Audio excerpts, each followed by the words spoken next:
गुरुदेव और माँ गायत्री के चरणों में कोटि कोटि नमन। आप सभी को प्रणाम। तपस्या का महत्व क्या है? तपस्या करने से हमारे पाप कम कैसे हो जाते हैं? आइए जानते हैं इस वीडियो से। अग्नि की उष्णता से संसार के सभी पदार्थ जल जाते हैं, बदल जाते हैं या गल जाते हैं। कोई भी ऐसी वस्तु नहीं जिसमें अग्नि का संसर्ग होने पर भी परिवर्तन ना हो। तपस्या की अग्नि भी ऐसी ही होती है। वो पापों के समूह को निश्चित रूप से गलाकर नरम कर देती है, बदलकर मनभावन बना देती है अथवा जलाकर भस्म कर देती है। तपस्या की अग्नि पापों को गला देती है, पापों को बदल देती है या पापों को जला देती है। आइए जानते हैं कैसे। सबसे पहले तपस्या की अग्नि पापों को गलाती है।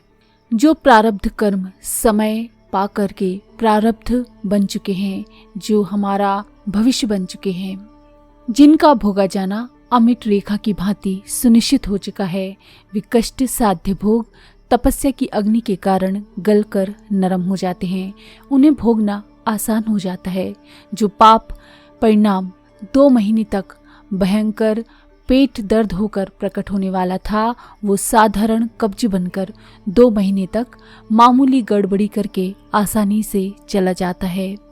जिस पाप के कारण हाथ या पैर कट जाने थे, भारी रक्तस्राव होने की संभावना थी, वो मामूली ठोकर लगने से या चाकू आदि चुभने से 10-20 बूंद खून बहकर ही निवृत्त हो जाता है।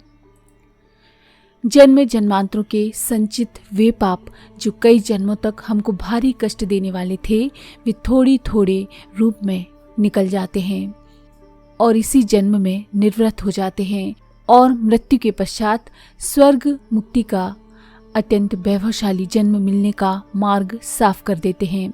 देखा गया है कि तपस्वियों को इस जन्म में प्रायः बहुत असुविधाएं रहती हैं। इसका कारण यह है कि जन्म जन्मांतरों के समस्त पाप समूह का भुगतान इसी जन्म में होकर आगे का मार्ग साफ हो जाए। इसीलिए ईश्वरीय वरदान की तरह हल्के फुल्के कष्ट तपस्वियों को मिलते रहते हैं। ये पापों का गलना हुआ। इसके बाद है पापों का बदलना। ये इस प्रकार होता है कि पाप का फल जो सहना पड़ता है उसका स्वाद बड़ा स्वादिष्ट हो जाता है।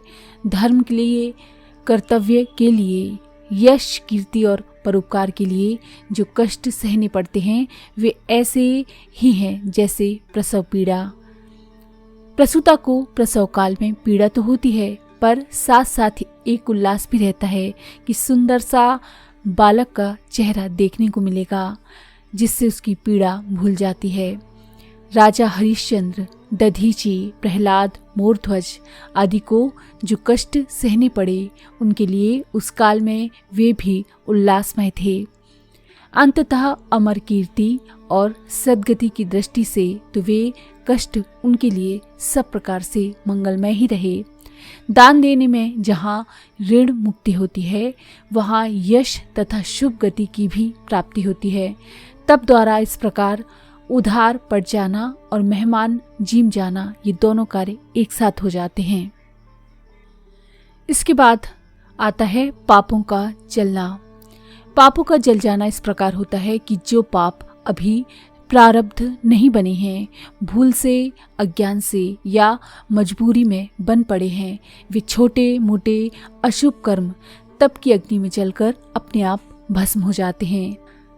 सूखे हुए घास पात के ढेर को अग्नि की छोटी सी चिंगारी जला डालती है, वैसे ही इस श्रेणी के पाप कर्म तपश्चर्या, प्रायश्चित और भविष्य में वैसा ना करने के दृढ़ निश्चय से अपने आप नष्ट हो जाते हैं। जैसे प्रकाश के सम्मुख अंधकार खत्म हो जाता है, वैसे ही तपस्वी के अंतःकरण की प्रखर किरणों से पिछले कुसंस्कार नष्ट हो जाते हैं और साथ ही उन कुसंस्कारों की छाया, दुर्गंध, कष्टकारक परिणामों की घटा का भी अंत हो जाता है। तपस्या के माध्यम से हमारे पूर्व जन्मों के पापों का गलना, बदलना या जलना होता हो, सो ये बात नहीं है, बल्कि तपस्वी में एक नई परम सात्विक अग्नि भी पैदा होती है। इस अग्नि को दैवी विद्युत शक्ति, आत्म तेज, तपोबल आदि नामों से भी पुकारते हैं।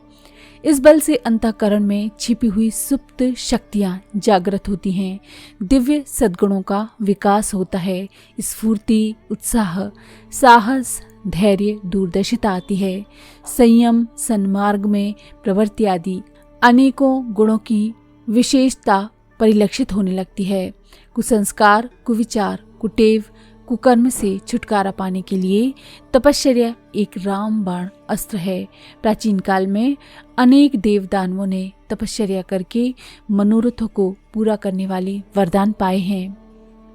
जैसे घिसने की रगड़ से गर्मी पैदा होती है, वैसे ही अपने को तपस्या के पत्थर पर घिसने से आत्मशक्ति का उद्भव होता है। समुद्र को मतने से 14 रत्न मिले थे। दूध को मतने से घी निकलता है। काम मंथन से प्राणधारी बालक की उत्पत्ति होती है। भूमि मंथन से अन्न उपजता है। तपस्या द्वारा आत्म मंथन से उच्च आध्यात्मिक तत्वों की वृद्धि का लाभ भी प्राप्त होता है। पत्थर पर घिसने से जैसे चाकू तेज हो जाता है, अग्नि में तपाने से सोना निर्मल बनता है, उसी तरह से तप से तपा हुआ मनुष्य भी पाप मुक्त, तेजस्वी और विवेकवान बनता है। सारी तपस्याओं में गायत्री तपस्या का सबसे महत्वपूर्ण स्थान है। अगली वीडियो में हम इन्हीं तपस्याओं के बारे में जानेंगे जिनको करके कि हमारे सारे पाप दूर हो जाएंगे, नष्ट हो जाएंगे, गल जाएंगे, बदल जाएंगे। तो अगर आपको ये जानकारी पसंद आई हो तो प्लीज़ लाइक करें, शेयर करें, सब्सक्राइब करें और बेल के आइकन पर क्लिक करके ऑल पर क्लिक करना ना भूलें। धन्यवाद।